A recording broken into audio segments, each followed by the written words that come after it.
Irmãos, nós vamos então começar o nosso estudo sobre este tema, o cristão e a oração. Vamos orar mais uma vez. Pai Santo, te damos graças pela tua palavra que o Senhor nos trouxe nesta manhã, ó Pai, confrontando os nossos pecados. Pedimos que continue nos tratando para que nos pareçamos cada vez mais com Cristo. E agora, Pai, quando estudaremos a Tua Palavra neste tema tão importante, pedimos a Tua graça para que não seja a nossa opinião, mas para que seja a Tua Palavra falando em cada coração, Pai. Alimenta-nos mais uma vez, é o que nós pedimos em nome de Jesus. Amém. Muito bem, irmãos, nós vamos tratar sobre este tema, que é o tema do cristão e a oração. Esse é um tema conhecido de todo crente, não é? É difícil falar alguma novidade nesse assunto, mas ele é um assunto necessário, não pelo que nós não sabemos, mas pelo que nós não fazemos, não é? Todo crente sabe que a oração é como que a respiração da alma, que nós precisamos de fato de oração, de vida de oração. O problema não é esse. O problema é que de vez em quando Deus tem que puxar a nossa orelha para a gente obedecer, para a gente se dedicar mais a uma vida de oração. Esse é o plano então. Eu vou trazer aqui a base da palavra sobre a oração. O nosso estudo tem duas partes. O primeiro vai falar sobre a necessidade do cristão quanto à oração, e depois sobre a utilidade, no seguinte sentido: quais são as aplicações da oração? A oração, ela visa o quê? Então, necessidade e utilidade. Eu começo citando um pastor chamado Charles Rimmel, e ele disse o seguinte: Forsyth disse uma vez: o pior pecado é a falta de oração. Geralmente pensamos em assassinato, adultério ou roubo entre os piores, mas a raiz de todo pecado é a autossuficiência, a independência de Deus. Quando deixamos de esperar em oração pela orientação e força de Deus, estamos dizendo com nossas ações, se não com nossos lábios, que não precisamos dele. Então, quando nós não oramos, nós estamos confiando em nós mesmos. Nós estamos achando que, como nós dizemos, nós damos conta do recado. Não precisa envolver Deus nisso. E aí nós vamos mostrando uma independência pecaminosa, porque nós não fomos feitos para confiar em nós mesmos. Nós fomos feitos para confiar em Deus. E na medida que nós não oramos, nós, às vezes sem saber, estamos dizendo: Deus, pode deixar que eu dou conta. Então veja a gravidade de nós não orarmos. Nós estamos declarando independência, estamos achando que nós conseguimos fazer coisas sem Deus. Os textos bíblicos que apontam a necessidade da oração, e eu começo pela oração que Cristo nos deu como modelo. Nós oramos a oração que Cristo nos ensinou textualmente, literalmente, mas ela também nos é um modelo para as nossas orações. Nós já estudamos uma série sobre a oração do Senhor e as riquezas que nós temos nesta oração. Eu recordo aqui que a oração do Senhor, ela é dividida entre os pedidos que têm relação com Deus, numa esfera mais vertical, e os pedidos que têm relação conosco mesmos. Então, Pai nosso que estás nos céus, é o vocativo, santificado seja o teu nome, que o teu nome seja santo, venha o teu reino, que o teu reino, que o teu domínio venha sobre nós, que a tua vontade seja feita na terra como é feita no céu, que nós te obedeçamos da mesma forma que os anjos te obedecem que nós te obedeçamos também. Então veja que os 3 primeiros pedidos da oração dominical têm uma relação com as coisas de Deus. E aí isso já nos ensina, porque como ela é modelo, ela nos ensina. Quando nós vamos orar, ao invés de entrar nos nossos pedidos de imediato, nos lembremos das coisas de Deus. Senhor, que o teu reino avance sobre a terra, que as pessoas sejam convertidas, que a tua vontade se faça, que o teu nome seja santo. Então é um modelo para a nossa oração. Aí na sequência vem os pedidos da nossa vida. O pão nosso de cada dia nos dá hoje. Pão nosso é significativo para as nossas necessidades básicas, né? E nós pedimos todos os dias. Não é assim, Senhor, manda o suprimento de pão para um mês. Não, é o pão nosso de cada dia, para que a cada dia nós reconheçamos a dependência de Deus. Perdoa-nos as nossas dívidas, assim como nós perdoamos os nossos devedores. Senhor, que eu seja tão perdoador e generoso com os outros, como o Senhor é comigo. Perdoa as nossas dívidas, assim como nós perdoamos os nossos devedores. Não nos deixes cair em tentação. Quando eu for tentado, mas livra-nos do mal. Quando eu for tentado, que eu não caia. Quando em tentação, não me deixa cair. Essa é a ideia. A gente não está pedindo para não entrar em tentação, mas quando em tentação, para não cair. Não nos deixe cair em tentação. Quando em tentação, porque livra-nos do mal, porque teu é o reino, o poder e a glória para sempre. Então note, se a oração não fosse necessária, Cristo não teria nos ensinado um modelo de oração. Ele diz, vós orareis assim, orem assim. Essa é a forma certa, orem assim. Enquanto preparava o estudo, eu li um autor que dizia o seguinte: Cristo não nos ensinou uma forma de pregar. Ele disse, pregue o evangelho, mas ele não disse, olha, use esses 3 pontos, essas divisões. Não, ele nos ensinou a orar. A orar, ele ensinou detalhadamente como nós devemos orar. Então veja a importância da oração na vida de todo cristão, crianças, adolescentes, jovens e adultos, anciãos. Vigiai e orai, para que não entreis em tentação. O espírito na verdade está pronto, mas a carne é fraca. Quem disse isso? Jesus. Ali no Getsemane, né? Vigiai e orai, para que não entreis em tentação. O espírito na verdade está pronto, mas a carne é fraca. Então a oração é uma forma de nós nos fortalecermos contra as tentações. Pessoas que estão sem orar, ou que não têm prática de oração, quando vêm as tentações, geralmente eles vão estar fracos, eles vão cair. Quando você está numa vida dedicada de oração diária, as tentações virão, mas você terá mais forças, teu espírito estará mais forte. Essa é a ideia. Jesus propôs-lhes também uma parábola sobre o dever de orar sempre e nunca desfalecer. Observe, o dever de orar sempre e nunca desfalecer.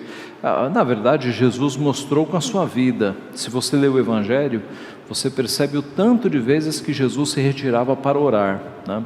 Então, com a vida ele demonstrava e com o ensino ele nos exorta a fazer. Paulo aos Filipenses: não andeis ansiosos por coisa alguma, pelo contrário, sejam todas as vossas solicitações conhecidas diante de Deus, pela oração e súplica com ações de graças, e a paz de Deus, que excede todo entendimento, guardará a vossa oração e a vossa mente em Cristo Jesus. Então, não andeis ansiosos por coisa alguma, pelo contrário, todas as vossas petições ou solicitações sejam conhecidas diante de Deus pela oração. Então, como é que você combate, por exemplo, a ansiedade? Com oração. Com oração. Quanto mais você coloca diante de Deus, menos preocupação, menos ansiedade. A igreja leu no passado aquele livro Abaixo a Ansiedade, do John MacArthur, que trata a ansiedade não como doença, mas como pecado, porque a ansiedade é uma preocupação excessiva nossa de coisas que nós já deveríamos ter entregue na mão de Deus. Quanto mais você se preocupa por algo, mais você mostra que você ainda não colocou este algo nas mãos de Deus e descansou. Se você confia no poder de Deus, você coloca na mão dele e fala: Senhor, está nas tuas mãos, eu não vou mais me preocupar. Então, o remédio contra a ansiedade é oração. Ore mais e essa ansiedade vai embora. Não andeis ansiosos por coisa alguma.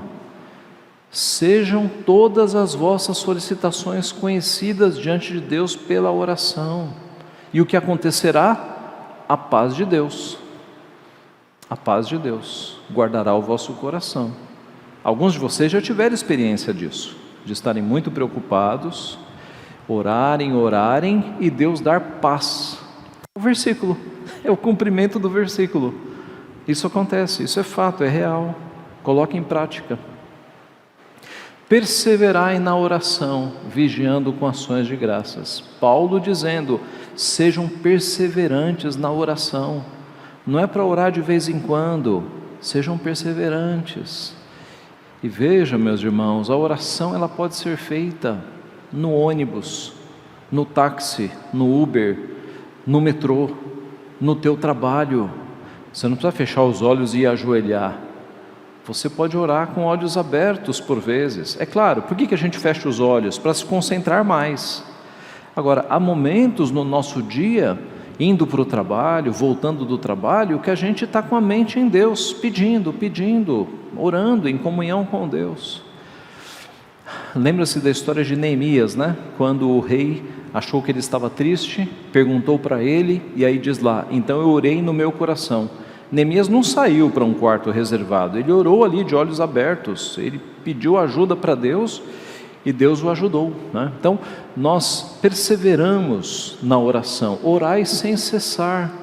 Eu me lembro quando eu era criança, primeira vez que eu vi uma plaquinha numa igreja, tinha uma plaquinha lá escrito: orai sem cessar. Aí eu perguntei para minha mãe: o que é cessar? Ela falou: é parar, orai sem parar. E aí eu, como criança, e criança não imagina muitas coisas, né, difíceis, eu falei para minha mãe: como assim a pessoa não vai mais parar de orar? Vai ficar, eu imaginei alguém de olho fechado, né, orando. Mas o sentido é esse, é de você ter comunhão com Deus durante todo o dia, de você estar sempre com os pensamentos em Deus, em oração.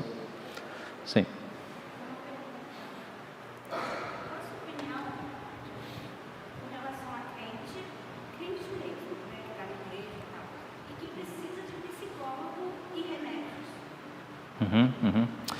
Denise perguntou aqui sobre psicologia, remédios. Denise, depende a causa, né? Depende a causa. A psicologia tem a sua aplicação, né, em algumas áreas, por exemplo, em departamentos de RH para contratação de funcionários. A psicologia é boa para identificar algumas questões. Agora, eu percebo como pastor que muitas coisas que os crentes vão buscar na psicologia estão acessíveis na palavra, percebe? Então, o crente, antes de ir para a psicologia, ele vai para Cristo, ele vai para a palavra. Eu dei o exemplo da ansiedade, né? Então você está se achando uma pessoa muito ansiosa. Antes de ir para o médico, vá para a oração, porque a Bíblia fala sobre como vencer a ansiedade na oração, na palavra.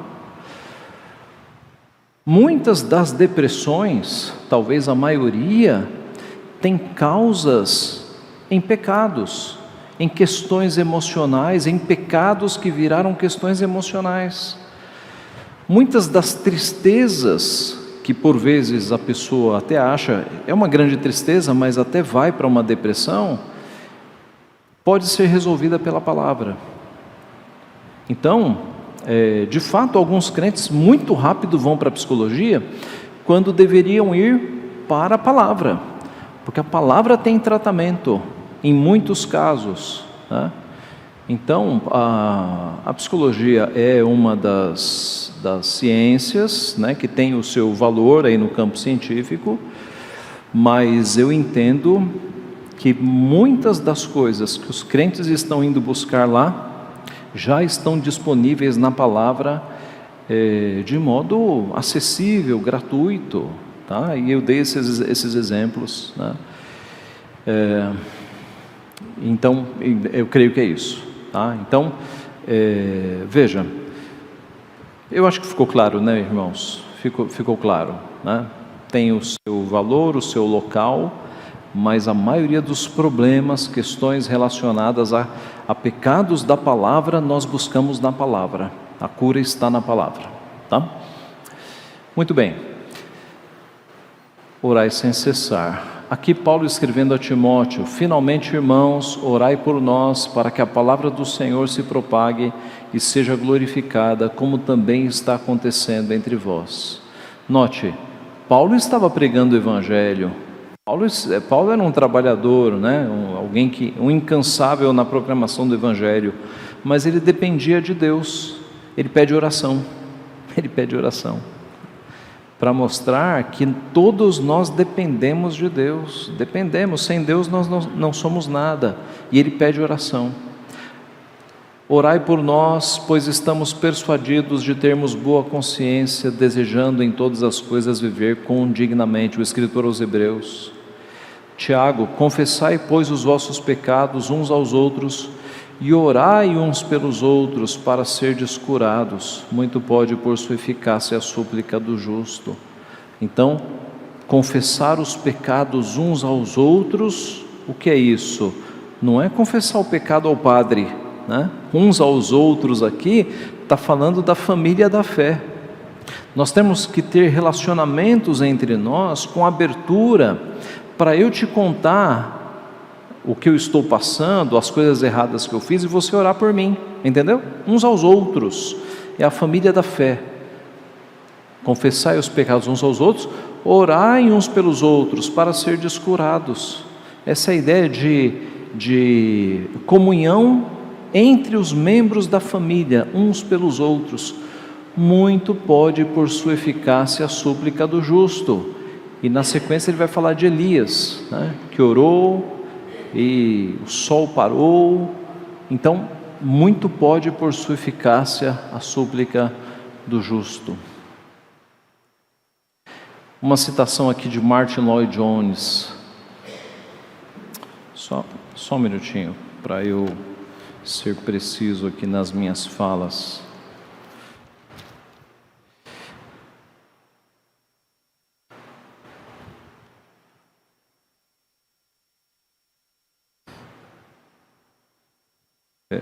O sol parou é outra história, né? Elias, homem semelhante a nós, sujeito aos mesmos sentimentos, orou com instância para que não chovesse sobre a terra, e por 3 anos e 6 meses não choveu. Orou de novo, e o céu deu chuva, e a terra fez germinar seus frutos. Então essa é a sequência correta do texto. Aqui o pastor Martin Lloyd Jones escreveu o seguinte: quando o homem está falando com Deus, ele está no auge. É a atividade mais elevada da alma humana e, portanto, é, ao mesmo tempo, o teste final da verdadeira condição espiritual de um homem. Não há nada que diga tanto a verdade sobre nós como cristãos, quanto nossa vida de oração. Tudo o que fazemos na vida cristã é mais fácil do que a oração. Então, Lloyd Jones está falando da atividade elevada que é a oração. A verdadeira prova da vida cristã é a oração. Um crente que não ora, ele está mostrando sequidão espiritual, frieza espiritual. E é, por outro lado, a coisa mais difícil, mais desafiadora. Por que é tão difícil orar? Por conta dos nossos pecados, por conta do nosso velho homem que não quer orar. E aí nós fazemos o quê? Nós sabemos o que é o certo e nós vamos orar mesmo sem querer. e o nosso ser vai sendo transformado, e o gosto vai vindo pela oração. Vamos falar sobre a utilidade da oração agora. Quais são os pontos pelos quais nós usamos a oração, né? A oração é para adorar a Deus. A oração é utilizada para adorar a Deus. Então, um exemplo de 2 Reis, a oração de 2 Reis, oração de Zedequias, vamos conferir aqui, 2 Reis 19, 2 Reis 19, 2 Reis 19, 15 e 16.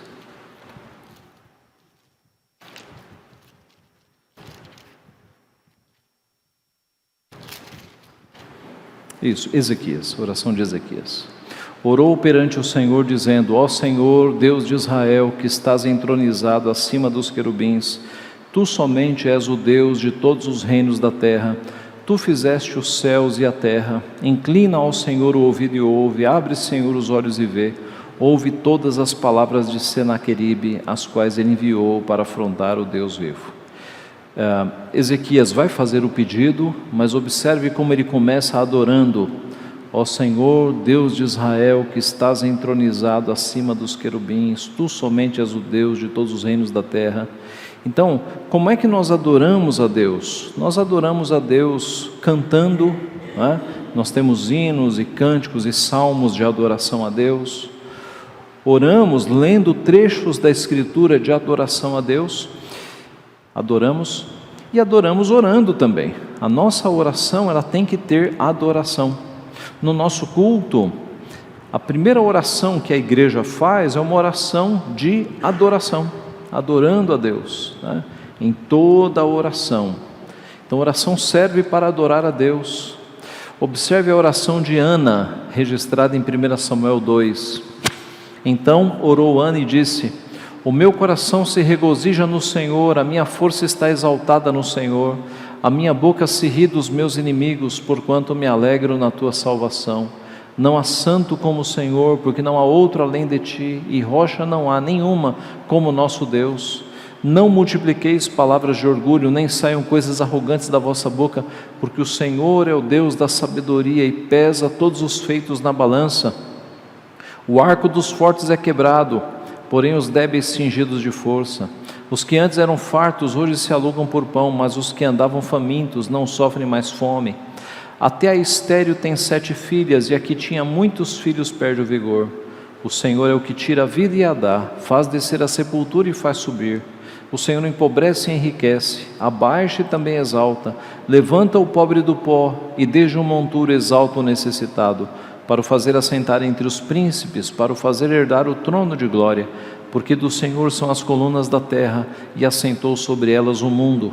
Ele guarda os pés dos seus santos, porém os perversos emudecem nas trevas da morte, porque o homem não prevalece pela força. Os que contendem com o Senhor são quebrantados, dos céus troveja contra eles. O Senhor julga as extremidades da terra, dá força ao seu rei e exalta o poder do seu ungido.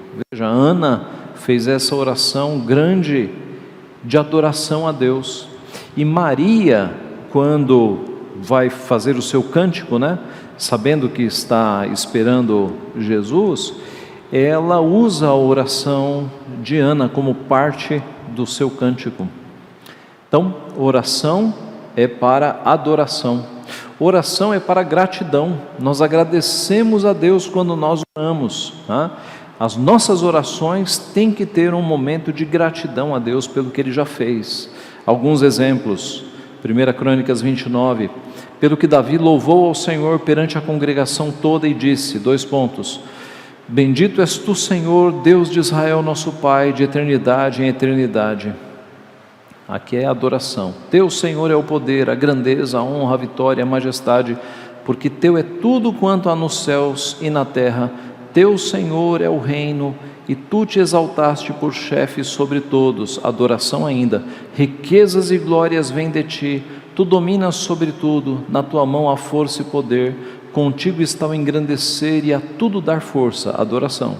Agora, pois, ao nosso Deus, graças te damos e louvamos o teu glorioso nome. Aqui está a gratidão. Davi adora e, Senhor, graças nós te damos e louvamos o teu nome. Então, oração é para gratidão. Outro exemplo, Daniel, pois, quando soube que a escritura estava assinada, entrou em sua casa e em cima, no seu quarto, onde havia janelas abertas do lado de Jerusalém, 3 vezes por dia se punha de joelhos e orava e dava graças diante do seu Deus, como costumava fazer. E você se lembra, né? Aqui foi logo depois que ele soube do decreto, da armadilha que foi feita para ninguém orar mais, senão no nome do rei. E quem orasse ia para a cova dos leões. E aí nós sabemos o que aconteceu. Mas quando Daniel soube, ele foi para o seu quarto, janelas abertas, né? não quis fechar janelas, como costumava fazer. Veja, como costumava fazer. Então ele tinha uma prática de oração 3 vezes por dia, né? E ele orava dando graças a Deus, mesmo em situações difíceis como esta que ele passou. Outro exemplo, agora do Novo Testamento. Aqui é Jesus, né? Ordenou ao povo que se assentasse no chão e, tomando os 7 pães, partiu-os após ter dado graças e os deu aos seus discípulos para que estes os distribuíssem, repartindo entre o povo. Então é uma prática também constante na Bíblia, o dar graças pelo alimento, né? E nós seguimos isso, né? Quando nós vamos almoçar, jantar, tomar café, nós damos graças, inclusive quando não estamos em casa, no shopping, no restaurante, abaixa a sua cabeça, agradeça pelo alimento. Então, outra utilidade da oração, ou parte da oração, é a gratidão, dar graças. Uma outra parte da oração é confessar pecados. Confessar pecados. Alguns exemplos. Enquanto Esdras orava e fazia confissão, chorando prostrado diante da casa de Deus, ajuntou-se a ele de Israel muito grande congregação de homens, de mulheres e de crianças, pois o povo chorava com grande choro. Esdras aqui fazendo confissão de pecados em nome da nação, né? Em nome do povo. Jesus nos ensinou: perdoa-nos as nossas dívidas, assim como nós temos perdoado aos nossos devedores. E 1 João 9, se confessarmos os nossos pecados, Ele é fiel e justo para nos perdoar os pecados e nos purificar de toda injustiça. Então a confissão de pecados faz parte da oração também. Na oração individual, nós confessamos os nossos pecados, dando nomes a cada um deles, né, detalhando, entre eu e Deus. Na oração de confissão de pecados na igreja, alguém se levanta e pede perdão pelos pecados de todos, né? É uma oração coletiva. A pessoa se levanta, ela está orando em nome de todos, no plural: perdoa os nossos pecados, tá? A oração é também para eu pedir pelas minhas necessidades. E o próximo tópico é pelas necessidades dos outros, tá? Então, eu peço por aquilo que eu estou precisando na oração. Isaac orou ao Senhor por sua mulher, porque ela era estéril, e o Senhor lhe ouviu as orações, e Rebeca, sua mulher, concebeu. Veja, ele está orando por sua mulher, mas é um pedido dele também, né? Porque a esposa é para que ela tenha filhos, é um pedido para ele também. Levantou-se Ana e com amargura de alma orou ao Senhor e chorou abundantemente. E ela chorava aqui porque ela queria ter filhos e ela estava estéril, então ela está pedindo por uma necessidade dela. Cristo nos ensinou: o pão nosso de cada dia nos dá hoje, né? Nós pedimos que, pelo básico, que Ele nos sustente. Paulo, escrevendo aos Filipenses: não andeis ansiosos de coisa alguma, em tudo, porém, sejam conhecidas diante de Deus as vossas petições, pela oração e pela súplica com ações de graças. Então, meus irmãos, nós pedimos por aquilo que nós precisamos, né? É o que Cristo nos ensinou. Eu estou desempregado, eu vou orar pedindo emprego. Eu estou passando por uma enfermidade, eu vou pedir para Deus me curar, me dar a restauração. Eu estou passando por problemas na educação dos meus filhos, eu vou pedir ajuda a Deus. Problemas no casamento, eu vou pedir ajuda a Deus, né? A oração, ela tem este aspecto de pedirmos pelas nossas necessidades. E também intercessão, pedir pelos outros, né? Pedir pelos outros. Por esta razão também nós, desde o dia em que o ouvimos, não cessamos de orar por vós e de pedir que transbordeis de pleno conhecimento da sua vontade em toda sabedoria e entendimento espiritual. Paulo dizendo aos colossenses que não cessava de orar em favor deles, né? Em favor dos colossenses. Então é próprio de crentes orar pelos outros. Uma vez um pastor contou para nós que quando ele não era crente, primeira vez que ele visitou uma igreja de crentes, uma igreja presbiteriana, ele ficou muito impressionado com uma coisa. Ele viu que a igreja orava pelas pessoas de fora da igreja, e ele achou isso, puxa, que povo bondoso, eles oram pelos outros. Veja, para nós isso é a coisa mais normal do mundo, né? Especialmente quem nasceu na igreja. Mas para ele, hoje ele é pastor, ele na época um não crente, ele achou isso de uma bondade, as pessoas de dentro da igreja se preocupando em orar pelas pessoas de fora que nem crente eram. Ele falou, puxa, que povo mais bondoso. Isso é muito interessante. Então, nós temos isso na Bíblia, a instrução para que nós oremos por todos, oremos pelas pessoas de fora, todos aqueles que carecem de Deus. Tiago novamente, confessai pois os vossos pecados uns aos outros, orai uns pelos outros para serdes curados.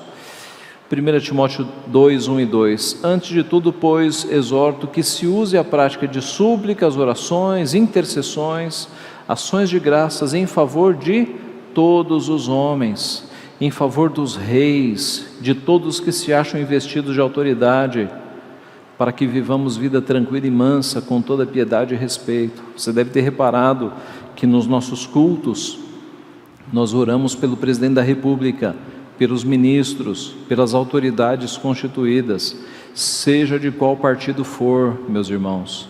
A Bíblia manda nós orarmos pelos reis, por aqueles que estão investidos de autoridade. Então a nossa função é orar por eles, para que Deus os abençoe, para que Deus lhes dê sabedoria, até para que Deus os converta, não é? Nós devemos orar. O povo de Deus, ele obedece ao seu Senhor. Então, a oração é para intercessão também. E a oração não é apenas para nós pedirmos, ou apenas para nós agradecermos, orarmos, agradecermos ou adorarmos.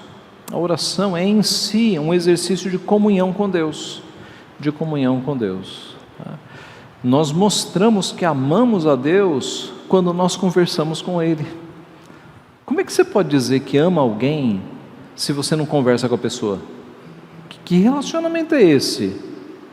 Que você diz que ama a pessoa, mas nunca conversou com a pessoa, ou não conversa? Não bate, né? É incoerente. Então, o próprio ato de orar é um exercício de comunhão com Deus, de um filho conversando com o pai, de uma filha conversando com o seu pai, e é por isso que deve ser constante. Veja alguns textos. O sacrifício dos perversos é abominável ao Senhor, mas a oração dos retos é o seu contentamento. A oração dos retos, dos filhos, é o contentamento de Deus. Então há aqui um relacionamento de proximidade com Deus e de agrado de Deus. Deus se alegra com a oração dos seus filhos. Está alguém entre vós sofrendo? Faça oração. Está alguém alegre? Cante louvores. Especialmente aqui, está alguém sofrendo? Faça oração. Você vai pedir para que o sofrimento acabe, mas muito antes disso, é você correr para o teu Pai, você ter comunhão com o teu Pai. Bendito seja Deus que não me rejeita a oração, nem aparta de mim a sua graça. Veja a emoção que está envolvida nesse texto. Bendito seja Deus que não me rejeita a oração, nem aparta de mim a sua graça. Quer dizer, nós podemos orar, Deus ouve e Deus não rejeita a nossa oração. Ele sempre ouve a nossa oração. E Ele sempre vai responder. Às vezes Ele responde com sim, com não ou com espere, né? No tempo dele, Ele vai dar uma resposta. Veja Jesus, Ele porém se retirava para lugares solitários e orava. Jesus, de novo, é o maior exemplo. Por quê? Jesus não tinha que pedir perdão por pecados. Jesus era o Filho de Deus, cuidado por Deus até sem pedir, não é? Por que Jesus orava? Comunhão. Ele orava mais do que qualquer exemplo bíblico. Jesus orava mais. Então, oração é comunhão. Invertendo, se Jesus, que não tinha pecado, não parava de orar, quem dirá nós? Como é que a gente se descuida de uma vida de oração? A gente tem que orar. Sim, espera.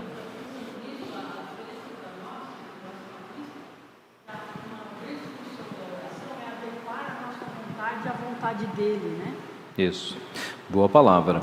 Alguém já disse que a oração não muda a Deus, muda a nós, né? Na medida em que a gente ora, nós vamos nos adequando às coisas de Deus, vamos nos tornando submissos à vontade de Deus. É possível você ir para a oração com um pensamento, talvez de raiva, de vingança, e aí terminou a oração, você está com outro pensamento, porque você se submeteu, você orou, e Deus te tratou na oração. Você levanta da oração diferente. Isso é muito comum, tá? Então note, por que nós oramos? Para ter comunhão com Deus. Jesus gastava tempo em oração, nós também precisamos. Algumas observações finais. Primeira, a oração é feita ao Pai. Aqui falando de pessoas da Trindade. Pastor, eu devo orar ao Espírito Santo? Não. A forma é orar ao Pai, tá? Eu devo orar a Jesus? Não. A forma é orar ao Pai. Essa é a forma. Nós oramos ao Pai, em nome de Jesus, sabendo que o Espírito Santo intercede por nós, porque nós não sabemos orar direito. Então a Trindade na oração está nessa ordem, tá? Eu vejo muitos crentes orarem assim: Senhor Jesus, nos abençoa, Senhor Jesus. Não, tá certo não. Nós oramos ao Pai, tá? Foi o que Cristo nos ensinou.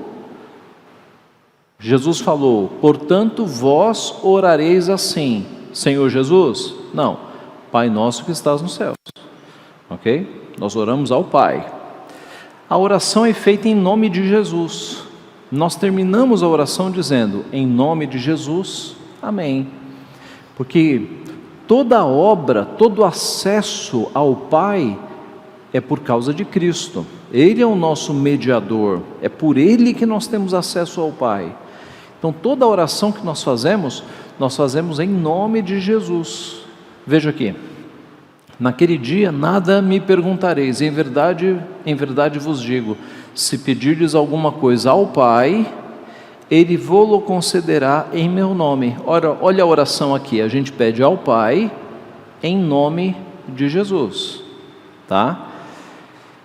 E o que significa em nome de Jesus no final da oração? Será que é apenas uma fórmula automática?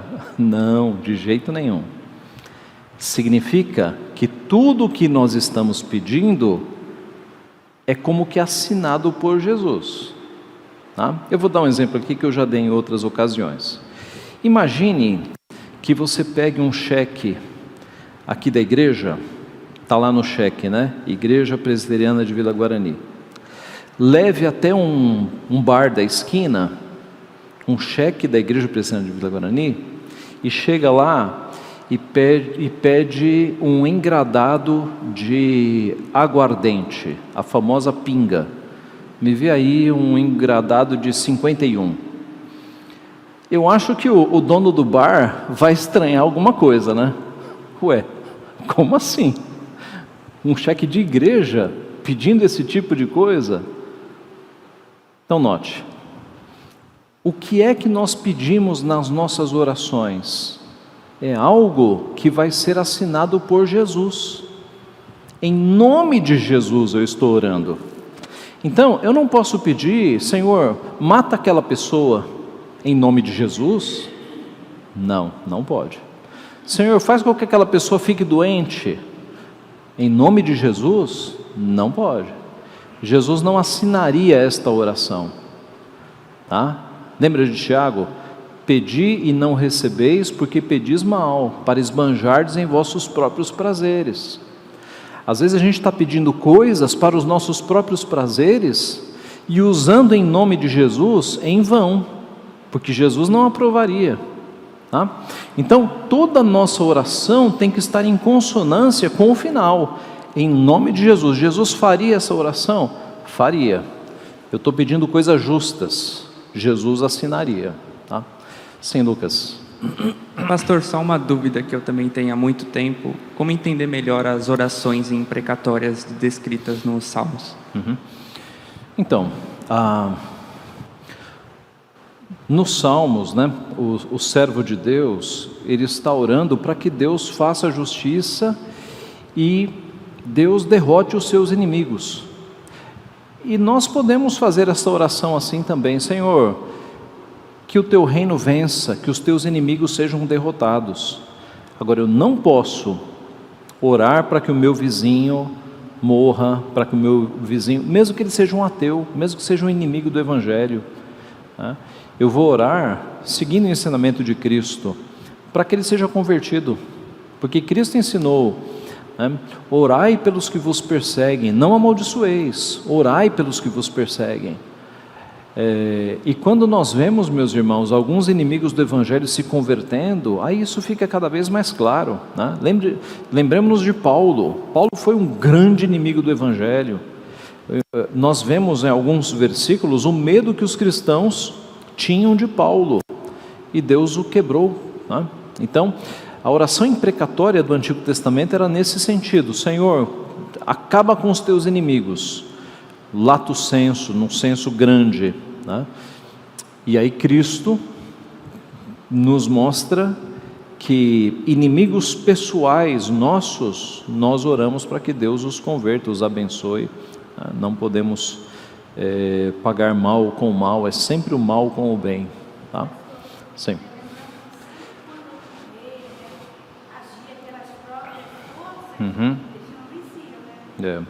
É verdade. Sim, a vingança pertence ao Senhor, né? A vingança sempre pertence ao Senhor. Então note, a oração é feita ao Pai, é feita em nome de Jesus, e a oração conta com a intercessão do Espírito Santo.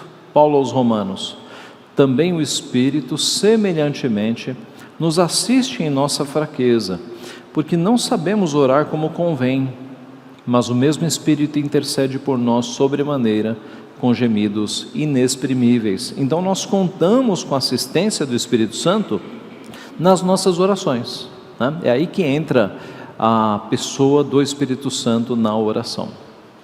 Ficou claro, meus irmãos, isso aqui? Tá? Eu encerro com duas citações. A primeira de um pastor chamado Andrew Murray.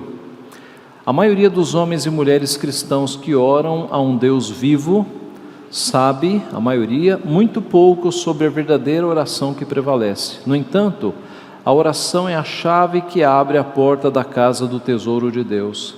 Não é demais dizer que todo o crescimento real na vida espiritual, toda vitória sobre a tentação, toda confiança e paz na presença de dificuldades e perigos, todo repouso de espírito em tempos de grande decepção ou perda, toda comunhão habitual com Deus depende da prática da oração secreta. Então, meus irmãos, para vencer tentações, para passar por períodos difíceis da vida, por tristezas, por ansiedades, por angústias, né? Sofrimentos teus e sofrimentos dos teus queridos. Oração, é a oração. É a oração que nos fortalece. Eu costumo dizer o seguinte, falando de oração na Reforma Protestante. A Reforma Protestante foi um evento de Deus que mudou o rumo do mundo, né? Quando você lê um sermão de Martinho Lutero, e alguns estão disponíveis, você lê e você não acha assim grande coisa.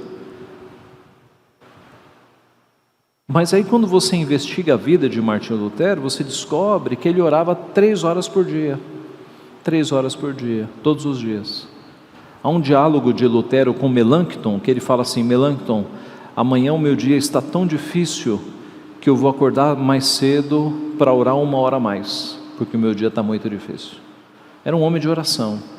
Calvino, João Calvino, que escreveu o clássico da Reforma, As Institutas da Religião Cristã, se você pegar os capítulos, ele escreveu mais sobre oração do que sobre predestinação. Pode contar, mais sobre oração, tá? Os reformadores eram homens de oração, de oração. Eles eram eruditos, eles conheciam a palavra, conheciam muito, mas a oração caminhava junto. O movimento da reforma foi um movimento de oração, de homens que oravam. Nós já vimos aqui na aula sobre a Assembleia de Westminster, aquela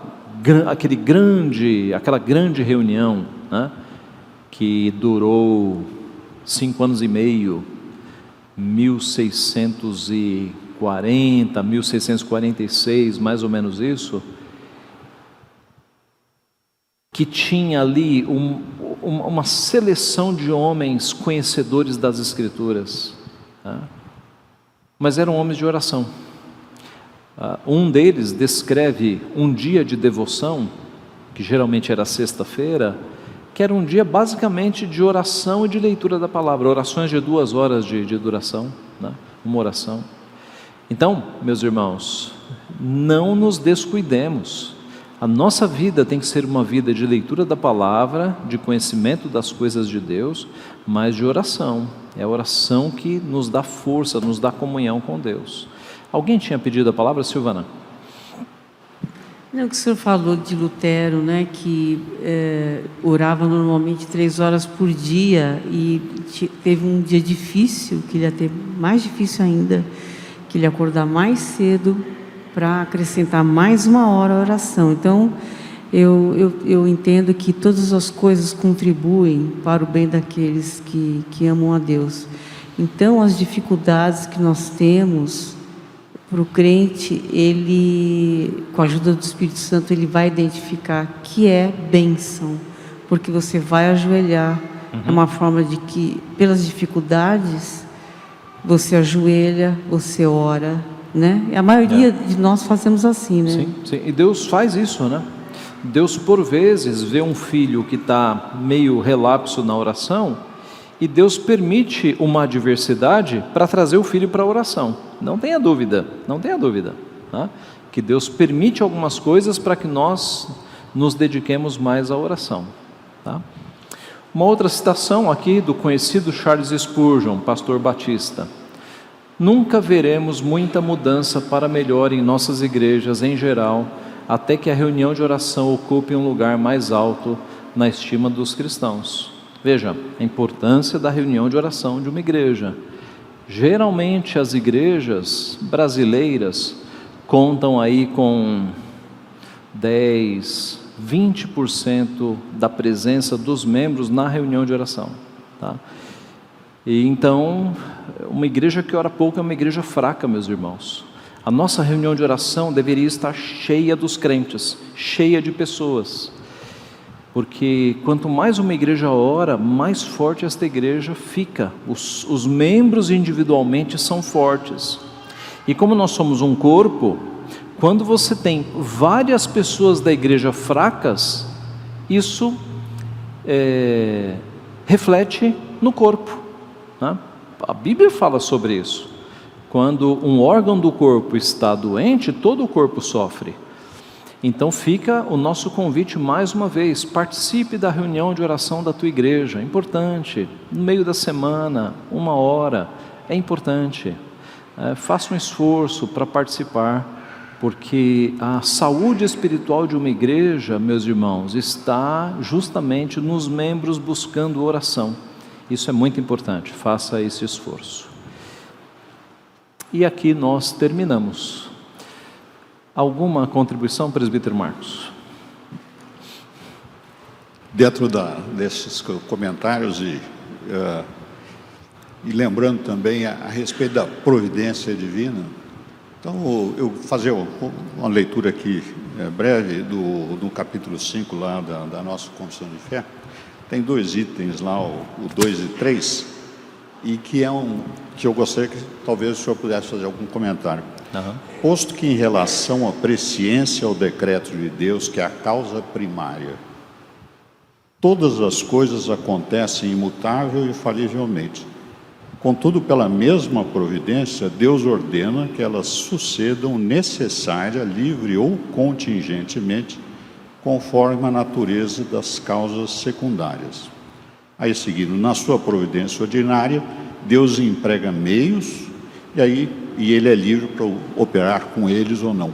Então, eu gostaria que o senhor comentasse a respeito da oração e meio secundário para a materialização da vontade de Deus.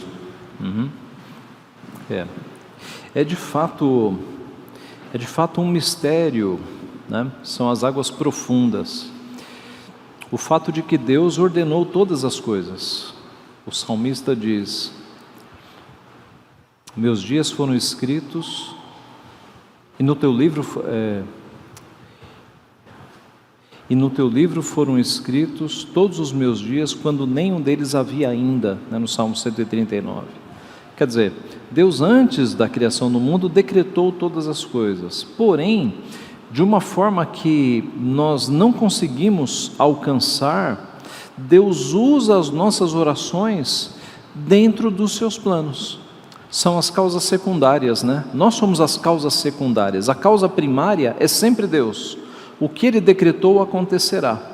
Mas no seu decreto, Ele envolve as orações dos santos. São as causas secundárias. Então Ele trabalha até sem meios. Ele pode fazer cair do céu fogo e enxofre para acabar com Sodoma e Gomorra, sem usar anjos, sem usar exército, sem usar ninguém. Mas Ele trabalha muitas vezes usando meios, usando homens e usando as nossas orações também, né? Então eu creio que é aí que se encaixa a providência e o decreto de Deus operando dentro daquilo que Ele determinou, usando como meio as nossas orações, né? Agora, como Ele faz isso, concorrer e cooperar e colaborar as nossas orações com a sua providência, nos é um mistério, mas Ele faz, né? Sim. Complementando isso da minha convicção também, apontar a gravíssima desobediência nossa em não orar e não fazer as petições, não solicitar as intercessões, quando nós vemos uma necessidade que está de acordo com a vontade de Deus. Então nós estamos desobedecendo uma ordenação de Deus para sermos causa secundária na materialização da sua vontade. É verdade, né? O cristão, ele recebe a ordem de orar, né? Então, a nós não cabe perguntar: por que eu vou orar se Deus já ordenou? Não, mandou orar, nós obedecemos, né? Se Ele nos manda orar, nós oramos. E Deus sempre nos dá aquilo que é bom para nós, porque na verdade, meus irmãos, a glória de Deus não é aumentada por causa das nossas orações. Ele já é glorioso. Antes da criação do mundo, Ele já era perfeito. Nós é que somos trabalhados, aperfeiçoados, santificados na oração. Então, quando Ele nos manda orar, não é porque Ele vai ter um benefício, o benefício vai ser nosso, nós seremos aperfeiçoados. É um Pai que quer o nosso bem, e a oração é para o nosso bem. Esse é o ponto. Mais alguma colaboração ou alguma dúvida? Fiquem à vontade. Muito bem, vamos encerrar. Sim, Denise.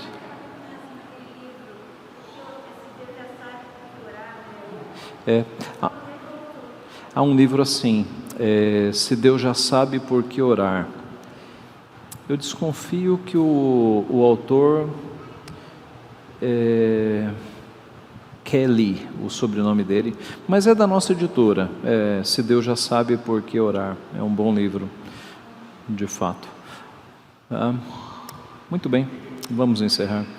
Pai Santo, nós te somos gratos pela recordação que nós tivemos da Tua Palavra, quanto à necessidade, Pai, de termos comunhão contigo por meio da oração, Pai. Nós já sabemos a importância da oração, o quanto nós devemos te obedecer, mas nós pedimos perdão, Pai, pela nossa falha, pela nossa negligência muitas vezes, e pedimos que nos ajude, nos dê a consciência cada vez mais nítida de que nós precisamos orar, ó Pai, de que nós precisamos orar para que nós estejamos com o espírito fortalecido, para passar pelas tentações, pelas lutas desta vida, pelos momentos difíceis, para ter comunhão contigo, para adorar o Teu nome, para expressar a nossa gratidão, para pedir pelo que nós precisamos, para interceder por aqueles que precisam.